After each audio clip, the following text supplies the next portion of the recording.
Hello नमस्कार साथियों। BSTC 2024, PTT 2024, CET exam और इसके अलावा पशु परिचर भर्ती की तैयारी करने वाले सभी अभ्यर्थियों के लिए राजस्थान वस्तुनिष्ठ का यहाँ पर new GK super duper Rajasthan भूगोल की क्लास लेकर आया हूँ, जिसमें हम बात करेंगे वस्तुनिष्ठ प्रश्न की। और वे सभी वस्तुनिष्ठ प्रश्न होने वाले हैं जो राजस्थान के हर एक एग्ज़ाम में लगातार पूछे जा रहे हैं।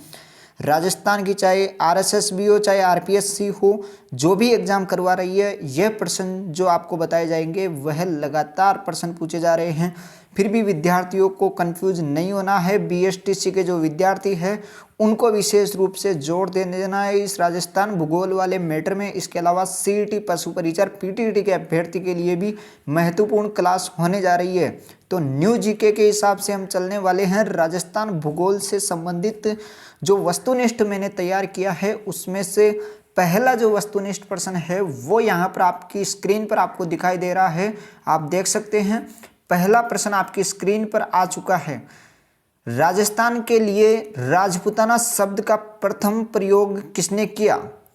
प्रथम प्रश्न यहाँ पर देख सकते हैं, राजस्थान के लिए राजपूताना शब्द का प्रयोग सर्वप्रथम किसने किया?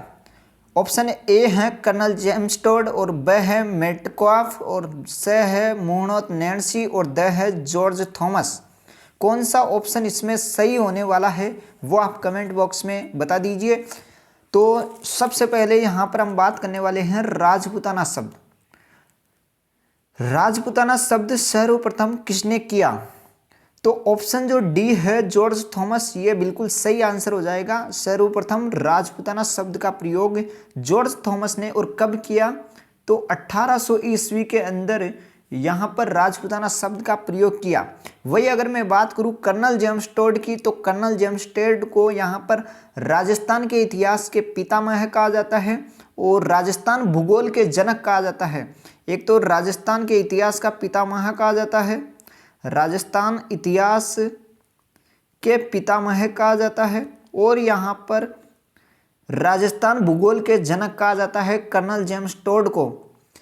राजस्थान के यहाँ पर राजस्थान, रजवाड़ा और राजस्थान 1829 में कर्नल जेम्स टोड ने राजस्थान को भूभाग को नाम दिया। इसके अलावा जो जॉर्ज थॉमस है वो 1800 ईस्वी में राजस्थान को राजपूताना शब्द का प्रयोग किया। वही अगर मैं बात करूं यहाँ पर कर्नल जेम्स टोड ने अपनी पुस्तक में लिखा the annuls and antiquities of Rajasthan, उनकी पुस्तक है जिसमें राजस्थान के लिए राजस्थान शब्द, रजवाड़ा शब्द और राजस्थान शब्द, तीन शब्द है कर्नल जेम्स टोड के। यहाँ पर राजस्थान शब्द, राजस्थान शब्द और रजवाड़ा शब्द, ये तीनों शब्दों का प्रयोग राजस्थान भूभाग के लिए कर्नल जेम्स टोड ने 1829 में किया राजस्थान के लिए। इसके अलावा जॉर्ज थॉमस को मैंने आपने बता दिया है राजपूताना शब्द का प्रयोग किया 1800 ईस्वी के अंदर। और यहाँ पर जो लिखित प्रमाण मिलता है वो कौन सी पुस्तक में मिलता है? तो the military memories of mister George Thomas के अंदर राजपूताना शब्द का सर्वप्रथम प्रयोग जॉर्ज थॉमस ने किया, इसकी जानकारी मिलती है। और जो the military memories of mister George Thomas पुस्तक है वो यहाँ पर विलियम फ्रैंकलिन के द्वारा रचित है। वही अगर मैं बात करूँ कर्नल जेम्स टोड ने राजस्थान शब्द का सर्वप्रथम प्रयोग किया, तो इसका उल्लेख यहाँ पर the annals and antiquities of Rajasthan में मिलता है, 1829 में लिखी गई।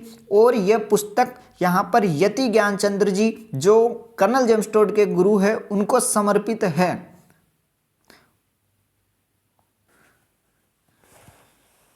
और आपकी स्क्रीन पर दूसरा प्रश्न भी आ चुका है। दूसरा प्रश्न आप देख सकते हैं, राजस्थान का वर्तमान स्वरूप कब अस्तित्व में आया? यह पहला प्रश्न आपकी स्क्रीन पर आने के पश्चात दूसरा प्रश्न पूछा जा रहा है। 1 नवंबर 1956, 15 अगस्त 1947, 26 जनवरी 1950, 30 मार्च 1949। तो वर्तमान स्वरूप की जब भी बात की जाए, राजस्थान का जो वर्तमान स्वरूप जब आया 1 नवंबर 1956 को, यह क्वेश्चन इंपॉर्टेंट है और लगातार एग्जाम में पूछा जा रहा है वर्तमान स्वरूप में कब आया राजस्थान। तो 1 नवंबर 1956 को राजस्थान वर्तमान स्वरूप में आया। आपको मालूम होगा राजस्थान निर्माण की जो प्रक्रिया है वो 18 मार्च 1948 से प्रारंभ होकर 1 नवंबर 1956 तक 7 चरणों में पूर्ण हुई और राजस्थान का वर्तमान स्वरूप अस्तित्व में आया। राजस्थान के पूर्ण एकीकरण के समय अर्थात हम बात करें 1 नवंबर 1956 को 26 जिले थे। कितने जिले? 26 जिले। जिस समय राजस्थान का पूर्ण एकीकरण हुआ था उस समय राजस्थान में 26 जिले थे और यहाँ पर 26 जिले से बढ़कर 33 जिले हो गए। यहाँ पर मैं बात करूँ 1 नवंबर 1956 को राजस्थान में 26 जिले से बढ़कर 33 जिले हो गए टोटल, जो कि वर्तमान में यहाँ पर 50 जिले हैं। राजस्थान के मुख्यमंत्री अशोक गहलोत जी के द्वारा 17 मार्च 2023 को 19 नए जिले बनाने की घोषणा की और 3 नए संभाग बनाने की घोषणा की है। इसके अलावा 4 अगस्त 2023 को यहाँ पर अधिसूचना जारी कर दी गई 3 संभाग बनाए जाने की और 19 नए जिले बनाए जाने की। इनका उद्घाटन 7 अगस्त 2023 को किया गया। तो ये प्रश्न राजस्थान का वर्तमान स्वरूप 1 नवंबर 1956 को आया। 15 अगस्त 1947 को यहाँ पर भारत देश आज़ाद हुआ था। 15 अगस्त 1947 को भारत देश को आज़ादी मिली थी और 26 जनवरी 1950 को यहाँ पर संविधान लागू हुआ। 26 जनवरी 1950 को संविधान लागू हुआ और 26 जनवरी 1950 को राजस्थान के एकीकरण का 6ठा चरण अस्तित्व में आया। वही अगर मैं बात करूँ 30 मार्च 1949, यह सबसे इम्पोर्टेंट डेट है। 30 मार्च 1949 इस दिन जोधपुर, जयपुर, जैसलमेर और बीकानेर ये 4 बड़ी रियासतें थी जिसका विलय होकर वृहत राजस्थान का निर्माण हुआ और इस दिन 30 मार्च को राजस्थान दिवस के रूप में मनाया जाता है। अभी हाल ही में 30 मार्च को राजस्थान दिवस मनाया गया और 1 नवंबर 1956 को यहाँ पर वर्तमान स्वरूप में आया। वही अगर मैं बात करूं यहाँ पर तीसरे प्रश्न की, तो बनास बेसिन और छप्पन बेसिन किस भौतिक भाग के लघु प्रदेश है? यहाँ पर प्रश्न देख सकते हैं, बनास बेसिन और छप्पन बेसिन किस भौतिक भाग के लघु प्रदेश है? तो ऑप्शन ए है यहाँ पर पश्चिम मरुस्थलीय प्रदेश, अरावली पर्वतीय प्रदेश, पूर्वी मैदानी प्रदेश, दक्षिणी पूर्वी पठार। तो बनास बेसिन और छप्पन बेसिन जो है वो पूर्वी मैदानी प्रदेश के भाग है। पश्चिमी मरुस्थलीय प्रदेश के भाग शुष्क मरुस्थल और अर्ध शुष्क मरुस्थल। शुष्क मरुस्थल की अगर मैं बात करूं तो 2 भागों में बांटा गया है, एक तो बालुका स्तूप युक्त क्षेत्र और एक बालुका स्तूप मुक्त क्षेत्र। बालुका स्तूप युक्त क्षेत्र 58.5% पश्चिमी मरुस्थलीय क्षेत्रफल में फैला हुआ है और वही अगर मैं बात करूं बालुका स्तूप मुक्त क्षेत्र तो 41.5% भाग पर फैला हुआ है। अरावली पर्वतीय प्रदेश, अरावली पर्वतीय प्रदेश में दक्षिणी अरावली, मध्य अरावली और उत्तरी अरावली 3 भागों में बांटा गया है। पूर्वी मैदानी प्रदेश जिसे 4 भागों में यहाँ पर 4 उपभागों के अंदर 4 लघु प्रदेश के अंदर बांटा गया है। लघु प्रदेश हम नहीं कह सकते, उप भागों में बांटा गया है पूर्वी मैदानी प्रदेश को। एक तो बाणगंगा बेसिन, माही बेसिन और यहाँ पर चंबल बेसिन, बनास बेसिन। इसके अलावा दक्षिणी पूर्वी पठार जिसे हाड़ौती का पठार भी कहा जाता है, इसे 5 भागों में बांटा गया है। तो ये जो बनास बेसिन और छप्पन बेसिन जो है, छप्पन बेसिन को ही माही बेसिन के नाम से जाना जाता है और ये पूर्वी मैदानी प्रदेश का भाग है। इसके अलावा हम बात करें जो यहाँ पर पश्चिमी मरुस्थलीय प्रदेश का जो अर्ध शुष्क मरुस्थल है उसे भी 4 उपभागों में बांटा गया है। एक तो आ जाता है घग्गर बेसिन, एक आ जाता है शेखावाटी बेसिन जिसे कांतली बेसिन भी कहा जाता है और एक आ जाता है नागौरी उच्च भूमि और एक आ जाता है यहाँ पर लूणी बेसिन जिसे गोडवाड़ बेसिन के नाम से भी जाना जाता है। तो ये 4 बेसिन पश्चिमी मरुस्थलीय प्रदेश के हैं, पूर्वी मैदानी प्रदेश के 4 हैं, दक्षिणी पूर्वी पठार के 5 उपभाग है। वही अगर अरावली पर्वतीय प्रदेश के 3 उपभाग आ जाते हैं तो ये यहाँ पर उप विभाजन यहाँ पर अलग अलग प्रदेशों का किया गया है। वही चौथा प्रश्न यहाँ पर आपकी स्क्रीन पर आपको दिखाई दे रहा होगा, कौन सा युग्म सही सुमेलित नहीं है? भभूलिया, मुल्तानी मिट्टी, बरखान, अर्धचंद्राकार बड़े टीले, खादर गहरी खड्ड युक्त बियड़ भूमि, धोर लहरदार रेगिस्तानी टीले। तो सबसे पहले हम बात करने वाले हैं बबूलिया की, कि बबूलिया होता क्या है।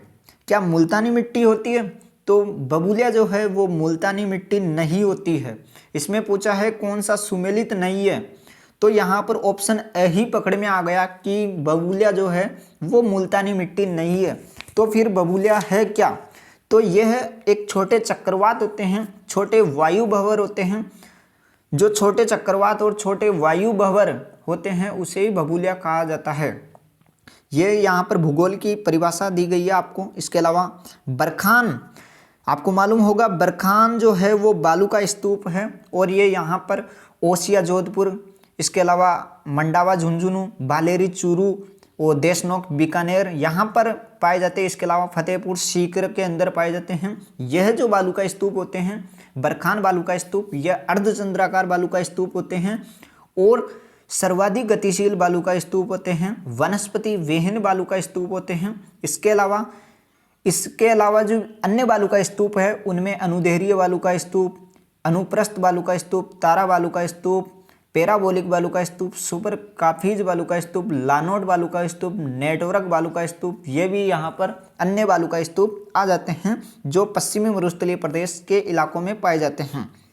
वही अगर मैं बात करूँ खादर, तो जो खादर होता है आपको मालूम है खादर एक नवीन जलोढ़ मिट्टी का मैदान होता है। नवीन जलोढ़ मिट्टी का मैदान होता है और जो गहरी खड्ड युक्त बियड़ भूमि है उसे ही खादर कहा जाता है। धोर, जिसे हम धरियन भी कहते हैं, धोरा भी कहते हैं, और लहरदार जो रेगिस्तान के अंदर टीले होते हैं उसे ही धोर या धरियन कहा जाता है। प्रश्न संख्या 5 है, राज्य में ग्रीष्म काल में चलने वाली शुष्क एवं गर्म पवने कहलाती है माहौट, लू, आंधी, बबूलिया। क्या कहलाती है जो ग्रीष्म काल में शुष्क एवं, यहाँ पर ध्यान देना, ग्रीष्म काल में शुष्क एवं गर्म जो हवाएं चलती है, जो पवने चलती है उसे लू कहा जाता है। क्या कहा जाता है? लू कहा जाता है। और यह राजस्थान में संभवतः जून महीने में ज़्यादातर चलती है। माहौट किसे कहा जाता है? तो शीतकाल के अंदर जो वर्षा होती है उसे माहौट कहा जाता है। और इस माहौट का जो जनक है, यानी कि ये जो माहौट आती है वो पश्चिमी विक्षोभ के कारण उत्पन्न होती है। ये जो माहौट है वो गेहूं की फसल के लिए लाभदायक होती है। सबसे महत्वपूर्ण आपको इम्पोर्टेंट बात बताई जा रही है यहाँ पर। इसके अलावा रबी की फसल के लिए ये इम्पोर्टेंट है माहौट। आंधी, तो आंधी किसे कहते हैं? क्या बबूलिया, क्या लू को ही आंधी कहा जाता है? तो जी हाँ साथियों, शुष्क एवं गर्म पवनों के अंदर यदि जो मिट्टी की धूल भरी जो आंधी है वो चलती है, यानी कि हवाएं चलती है धूल भरी, तो उसे आंधी कहा दिया जाता है। सर्वाधिक आंधियां गंगानगर जिले में चलती है, लगभग यहाँ पर पूरे साल भर में 27 दिन। वही अगर बात करूँ सबसे कम आंधियां वाला जिला तो झालावाड़ है। और बबूलिया किसे कहा जाता है? छोटे चक्रवातों को बबूलिया कहा जाता है। प्रश्न संख्या 6, राजस्थान की धातु नगरी, इंपॉर्टेंट लगा लीजिए, राजस्थान की धातु नगरी हर एग्जाम में पूछा जा रहा है। जालोर को कहा जाता है, भीलवाड़ा को कहा जाता है, आहड़ को, नागौर को। तो किस शहर को यहाँ पर धातु नगरी के नाम से जाना जाता है? तो धातु नगरी के नाम से यहाँ पर नागौर जिले को जाना जाता है। तो नागौर जिले को धातु नगरी के नाम से जाना जाता है। कृषि यंत्र और औजार बड़े पैमाने पर बनाए जाते हैं, इसी कारण नागौर जिले को धातु नगरी कहा जाता है। वही अगर मैं बात करूं यहाँ पर भीलवाड़ा को, तो भीलवाड़ा को वस्त्र नगरी कहा जाता है, वस्त्र नगरी भीलवाड़ा को कहा जाता है। और आहड़ को, यह इम्पोर्टेंट यहाँ पर आहड़ हो जाता है क्योंकि यहाँ पर लगातार प्रश्न पूछा जा रहा है कि आहड़ का स्थानीय नाम क्या है। तो आहड़ का स्थानीय नाम आगाटपुर हो जाएगा, आगाटपुर। और आहड़ को ही, जो आहड़ है वो वल्लभ नगर उदयपुर में है, आहड़ जो है वो वल्लभ नगर उदयपुर के अंदर है। यह प्रश्न लगातार पूछा जा रहा है। इसके अलावा आहड़ को यहाँ पर ताम्रवती नगरी के नाम से भी जाना जाता है, ताम्रवती नगरी भी आहड़ को कहा जाता है। ये यहाँ पर इम्पोर्टेंट बात बताई जा रही है आपको। वही अगर मैं बात करूँ नागौर को, तो नागौर को यहाँ पर धातु नगरी के नाम से जाना जाता है, आपको मालूम है। तो अगला प्रश्न, किशनगढ़ रियासत का राजस्थान में विलय कब हुआ? किशनगढ़ रियासत का राजस्थान में विलय कब हुआ? 30 मार्च 1949, 25 मार्च 1948, 25 मार्च 1949, 15 मार्च 1948। तो किशनगढ़ रियासत का राजस्थान में जो विलय हुआ वो कब हुआ? तो 25 मार्च 1948 को राजस्थान में किशनगढ़ का विलय, किशनगढ़ जो रियासत थी उसका दूसरे चरण के अंदर विलय हो चुका था। और इसके अलावा 9 देशी रियासतें और कुशलगढ़ ठिकाने को भी मिलाकर राजस्थान संघ का गठन किया गया। फिर से बताने जा रहा हूँ, 25 मार्च 1948 को राजस्थान गठन का जो दूसरा चरण आया उसमें किशनगढ़ सहित 9 देशी रियासतें और बात करें कुशलगढ़ की, कुशलगढ़ ठिकानों की संख्या 3 है, लावा, कुशलगढ़, निमराना। इनमें से कुशलगढ़ को राजस्थान संघ का शामिल किया गया राजस्थान संघ के अंदर, और दूसरा जो चरण है वो राजस्थान संघ कहलाया। धौलपुर रियासत में किसका शासनकाल था? धौलपुर रियासत में किसका शासन था? या तो आपको क्लियर कर देता हूं, जाट वंश का यहाँ पर धौलपुर रियासत में शासनकाल था। जाट राजवंश या जाट वंश जो है वो धौलपुर और भरतपुर रियासत में शासन किया करते थे। वही अगर मैं बात करूं यहाँ पर कौन सा जुड़ा सुमेलित नहीं है, प्रश्न संख्या 9 यहाँ पर देख सकते हैं, काफी इंपॉर्टेंट प्रश्न आपको बताया जा रहा है। कौन सा जोड़ा सुमेलित नहीं है? प्रश्न गौर से पढ़िएगा, सुमेलित नहीं है पूछा है। किराड़ू राजस्थान का खजुराहो, हल्दीघाटी राजस्थान का वेल्लोर, दिवेर मेवाड़ का मैराथन, रेड टोंक प्राचीन भारत का टाटा नगर। तो ये जो रेड टोंक है वह प्राचीन भारत का टाटा नगर या राजस्थान का टाटा नगर है, यह बिल्कुल बात सही है। वही अगर मैं बात करूं यहाँ पर दिवेर की, तो दिवेर मेवाड़ का मैराथन है, यह बात भी सही है, राजसमंद जिले में है। हल्दीघाटी राजस्थान का वेल्लोर है, यह बात बिल्कुल गलत है, हल्दीघाटी राजस्थान का वेल्लोर नहीं है। हल्दीघाटी के बारे में हम बाद में बात करेंगे, इसके अलावा राजस्थान का वेल्लोर के बारे में बाद में बात करने वाले हैं। किराड़ू राजस्थान का खजुराहो है, यह बिल्कुल सही है।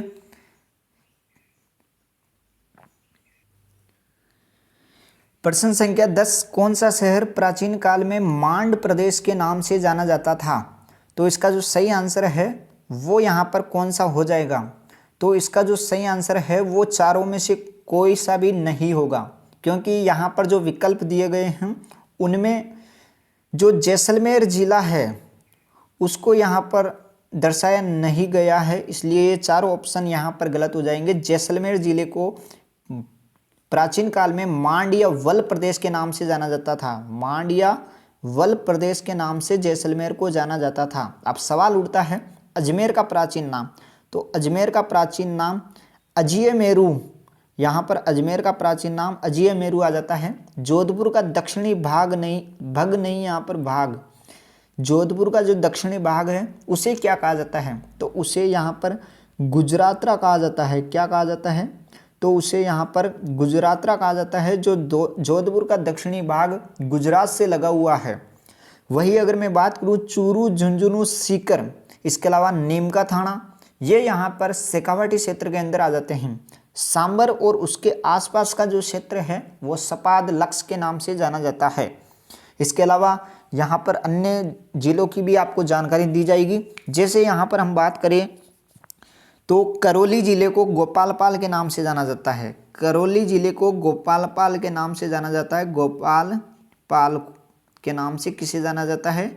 तो करौली को जाना जाता है गोपालपाल के नाम से। वही अगर मैं बात करूं ओसिया को, यानी कि ये ओसिया जोधपुर जिले में है, और ओसिया को किस नाम से जाना जाता है? तो ओसिया को उपकेश पटन के नाम से जाना जाता है, उपकेश पटन के नाम से ओसिया को जाना जाता है। वही अगर मैं बात करूं जैसलमेर को मांड या वल प्रदेश, थली, ये थली भी बहुत इंपॉर्टेंट है। थली बीकानेर और यहाँ पर थली बीकानेर वाला और बीकानेर के आसपास का जो क्षेत्र है वह आ जाता है। वही मैं बात करूं जयपुर का प्राचीन नाम, जयपुर का प्राचीन नाम जो है वो जयनगर है। जयपुर का प्राचीन नाम क्या है? जयनगर। वही अगर मैं बात करूं यहाँ पर गंगानगर का प्राचीन नाम, गंगानगर का प्राचीन नाम रामनगर है। गंगानगर का प्राचीन नाम क्या है? रामनगर। ये यहाँ पर आपको इंपॉर्टेंट बातें बताई जा रही है। इसके अलावा एक इंपॉर्टेंट बात और यहाँ पर, योद्धेय क्षेत्र, जो योद्धेय क्षेत्र है उसमें कौन सा यहाँ पर जिला आता है? तो योद्धेय क्षेत्र में एक तो आ जाएगा आपका गंगानगर जिला, एक यहाँ पर आ जाएगा हनुमानगढ़ जिला। गंगानगर जिला और हनुमानगढ़ जिला योद्धेय क्षेत्र के अंदर आ जाएंगे। इसके अलावा डी जो आपका गंगानगर हनुमानगढ़ के अलावा जो अनूपगढ़ जिला है वो भी यहाँ पर योद्धेय जनपद के अंदर आ जाएगा।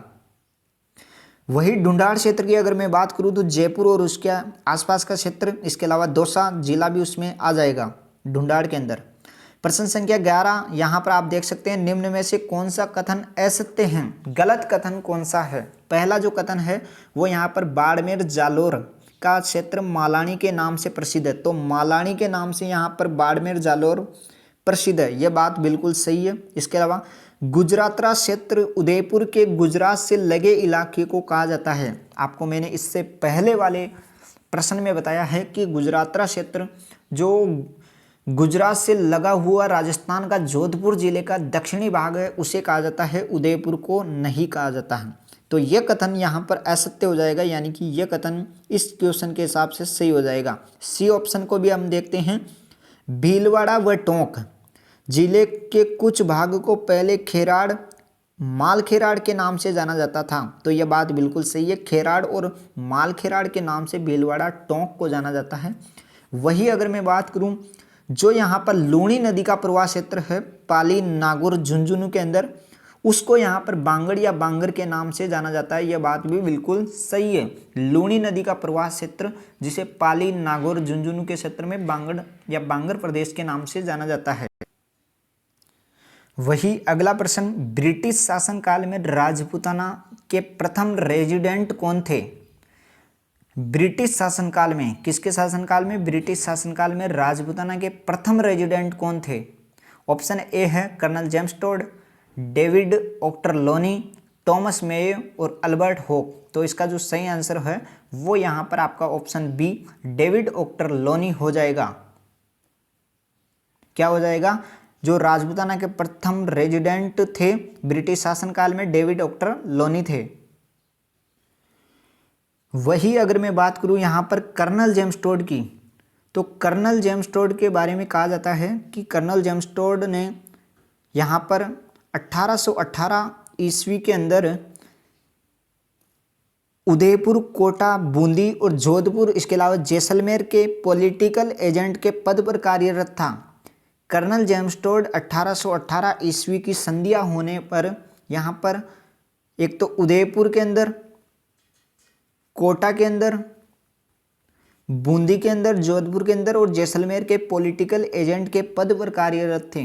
ये पॉलिटिकल एजेंट और यहाँ पर डेविड ऑक्टरलोनी प्रथम रेजिडेंट थे राजपूताना के ब्रिटिश शासनकाल में। वही अगर प्रश्न संख्या हम बात करें 13 की, तो कौन सा असंगत युग्म है? असंगत युग्म छांटना है राजस्थान का नरसिंह भक्त कवि दुर्लभ, ये सही है। वागड़ की मीरा गौरीबाई, ये सही है। राजस्थान की राधा मीराबाई, ये भी सही है।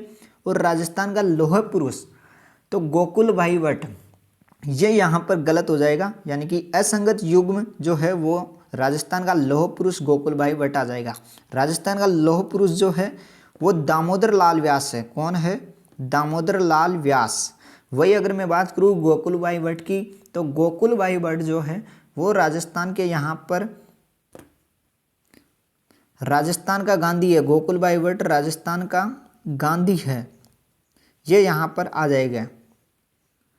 तो यहाँ पर फिर से प्रयास करने से मत घबराना, क्योंकि इस बार जो शुरुआत होगी वो सुनने से नहीं होगी, अनुभव से होगी। तो फिर से प्रयास करने से आपको घबराना नहीं है और प्रयास करते रहना है जब तक आपको अपने लक्ष्य की प्राप्ति नहीं हो जाए। तो फिलहाल यही आपके लिए राजस्थान परिचय से सामान्य संबंधी जो प्रश्न बन पाए मुझसे वह आपके सामने लेकर आया। इसके अलावा अन्य जो क्लास होगी उसमें भी आपको ऐसे ही इंपॉर्टेंट क्वेश्चन नजर आएंगे। तो तब तक के लिए जय हिंद, जय भारत। वीडियो कैसा लगा कमेंट बॉक्स में ज़रूर बताइएगा, क्योंकि राजस्थान के संदर्भ में जो क्लास होने जा रही है यह वो पहली क्लास थी, और पहली क्लास में कैसा आपका रेस्पॉन्स रहा, कैसा यहाँ पर हमारे द्वारा आपको जानकारी दी गई, यह सारी जानकारी कमेंट बॉक्स में ज़रूर अप्लाई करिएगा, क्योंकि इससे हमारा हौसला बढ़ेगा, ताकि हमें यह मालूम चलेगा कि हम आगामी दिनों में आपके लिए कैसा मैटर तैयार करके लाए। तो तब तक के लिए जय हिंद, जय भारत।